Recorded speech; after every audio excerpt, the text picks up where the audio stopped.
आणि आजच्या रविवारच्या दिवसाची सुरुवात झाली ती आगीच्या घटनांनी। एक घटना होती सोलापूरची तर दुसरी घटना होती हैदराबादची। सोलापुरात कंपनीला लागलेल्या आगीत 8 जणांचा होरपळून मृत्यू झाला, तर हैदराबादमध्ये 17 जणांना आपला जीव गमवावा लागला। याचाच आढावा घेणारा हा पुढचा रिपोर्ट पाहूया।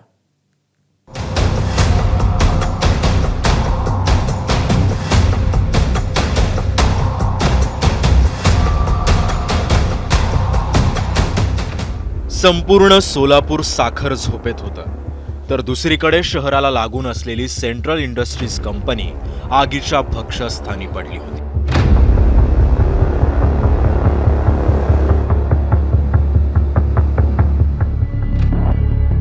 आगीच्या विळख्यात अडकलेले 8 जण जीव वाचवण्यासाठी धडपड करत होते, पण त्यांचा काळही आला होता आणि वेळही।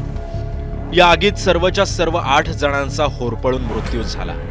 उस्मानभाई मंसूरी, अनस मंसूरी, शिफा मंसूरी, युसुफ मंसूरी, आयशा बागवान, मेहताब बागवान, हिना बागवान आणि सलमान बागवान। मृतांमध्ये समावेश असलेल्या उस्मानभाई मंसूरी हे या कंपनीचे मालक होते। त्यांच्या मृत्यूमुळे कंपनीतल्या कर्मचाऱ्यांकडून हळहळ व्यक्त केली जाते। दोष कुणाला द्यायचं हे शासनाने जर सखोल चौकशी करावा। आग कसं लागली, कसं नाही, शॉर्ट सर्किट काय झालं काय नाही। इथं 4 लोक काम करत होते अजून कारखान्यामध्ये, त्यांना सुद्धा माहीत आहे। ह्यांचा सुद्धा जबाब घेऊन पूर्ण तपासणी पूर्ण करावा। एक व्यक्ती चांगला होता, हे उस्मान मंसूरी जे फार मदतगार माणूस होता, सगळ्यांना मदत करत होता। सगळे कामगार आता सगळे कामगार रडत बसले, त्याचे 100-150 कामगार आहेत, सर्व समाजचे कामगार त्यांच्याकडे काम करतात। अतिशय रडत बसलेत की ते असं मला भेटणार नाही म्हणून। हे अतिशय फार दुर्घटना घडलेली आहे। अग्निशमन दल वेळेत न पोहोचल्यामुळेच आपल्या कुटुंबियांना जीव गमवावा लागला, असा आरोप आता मृतांच्या नातेवाईकांनी केला। सोलापुर कारपोरेशन के जो कमिश्नर साहब हैं, मैं उनसे सख्त विनती करता हूं, ये जो सिस्टम है ये पूरा फेल है। इन लोग को निकाले, सामने के रूम में थी, उसके बाजू के रूम में है, उसके बाजू के रूम में नहीं जा सकते। तो रेस्क्यू कॉस्ट्यूम क्यों है? कॉस्ट्यूम किस लिए बनाया है? बचाने के लिए बनाया ना। ऑक्सीजन किस लिए है? इसलिए है ना।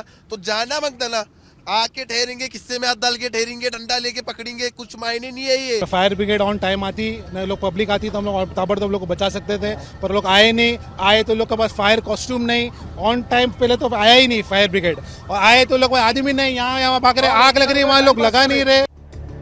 या संपूर्ण घटनेची उपमुख्यमंत्री एकनाथ शिंदेंनी माहिती घेत मृतांच्या कुटुंबाला आर्थिक मदत केली जाईल असं आश्वासनही दिलंय।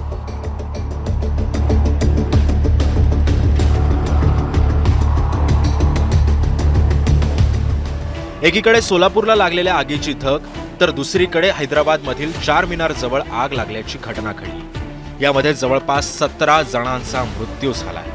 या मृतांमध्ये 1 ते 7 वयोगटातील 8 लहान मुलांचा समावेश आहे। अरुंद जागा असल्यानं रहिवाशांना वाचवणं कठीण झालं आणि झोपेतच 17 जणांचा गुदमरून जीव गेला। आगीच्या या दोन्ही घटनांनी आता हळहळ व्यक्त होतीये।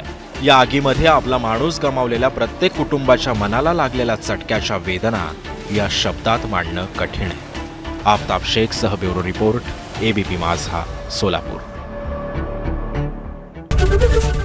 एबीपी माझा, उघडा डोळे बघा नीट।